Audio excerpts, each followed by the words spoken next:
नमस्कार मित्र सोनी, मला आज एक जुना प्रसंग याद दिगा की लोकेशनं काय शे. आम्ही पार्ट टाइम जॉब सुरू करता 2005 काही मित्र वगैरे मी 2005 6 मला 900 रुपये महिना भेटे. त्याच म्हणजे कोणले 1200 बराबर कोणले 1000 असा महिना भेटे. मग गावमा लोके त्याला विचारत कार बा तुला काय महिना शे. मग आम्ही सांगत 900 1000 1100 1200. लोक सांगत बस 1200 बस 1000 बस 900. मग त्या मला सांगेत काय यार दगा आमले लोक सांगतस काय तुला 900 पगार 900 1000 पगार तर तुमले एवढा पगार का बसे तुमले एवढा पगार. तर त्या म्हणे यार दगा आमले लोक असं मुराव करत म्हणे. मग मी त्याला सांगा की लोक लेख उत्तर देवा ना मला 2000 पगार शे मला 3000 पगार शे मला 4000 पगार आहे. मग त्याच्या लोकेला सांगा ना सुरू कर 2000 पगार आहे 4000 पगार आहे. मग लोके त्याने वाह चांगला शे असं शे तसं शे असं सांगायला लागणार लोके. म्हणजे दखा मित्र सोनी लोके आपले 2 टाईम खावानी व्यवस्था करू शकतस नाही फुकटना सल्ला देऊ शकतस.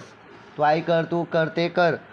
आपला जो चुला आहे आपला कष्टमुळे आता गण लोक कोण पाव विकस कोण खारी विकस कोण बिस्किट विकस बराबर कोण भाजीपालाने व्यवसाय करस.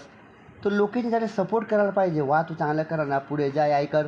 हां तो ते भाजीपाला विकस तो ते पाव विकस तो ते रस्त्यावर दुकान लावस. अरे मित्र सोनी कोणा बी उत्साह वाढावा त्यांना उत्साह कमी करू नका. लोकेश न कसं हा घोडे जाय ना तू घोडाला बसेल अरे तू पाय जा ना येडा. मग पाय झाला काय तुम अगर 2-2 घोडा तू पाय जा रे घोडावर बसणार आहे हो. म्हणजे लोकेश नाची कंडिशन आहे. लोके आपले जगू बी देत नाही मरू बी देत नाही. लोकेश ना विचार करा ना नाही आपली स्वतःनी सोय आपण स्वतः लावा नाही. कारण लोके फक्त फुकटना सल्ला देऊ शकतस 2 टाईम खावानी व्यवस्था नाही करू शकतस. तर त्यामुळे मित्र सोनी मला तुम्हाला एक सल्ला देणं आहे कधीच लोकेश ना ऐकू नका. तुमले चांगलं वाटणं ना जे काम करे तुम्हाला घरना तुम्हाला पोट भरानं ना ते काम करा. लोकेशनं विचार करू नका शरमावू नका. आपली मेहनतवर लोके कसं आहे 2 टाईमला सल्ला देऊ शकतस. त्यानंतर लोके दुसरा कामे नाही करू शकतस. तर लोकेशनं कधी ऐकू नका. आपण स्वतःने मेहनत सुरू ठेवा. चांगला बिझनेस चांगलं काम करत राहा. त्या नामात तुम्हाला नाव रोशन व्हावशे.